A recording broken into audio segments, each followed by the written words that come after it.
Hello, welcome to the Sacramento History Museum, where on this day, September 21st, we are remembering the life of a young girl named May Woolsey, who died just a few months shy of her 13th birthday, 135 years ago in 1879. Now, May was just an ordinary young girl, but we know an awful lot about her life, and that's because 100 years later, the family who owned her a home decided to do some renovating, and they discovered a trunk behind one of the walls.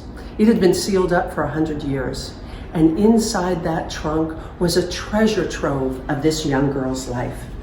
Over 600 different items, from toys like marbles and dolls, to her pages from her journals and her writings, her poems, her embroidery samples. We have photos of her family.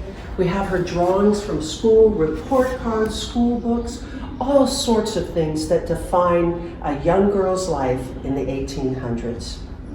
So, come down to the Sacramento History Museum and see May's trunk and learn about her life, as well as a lot of history about Sacramento. We can't wait to see you.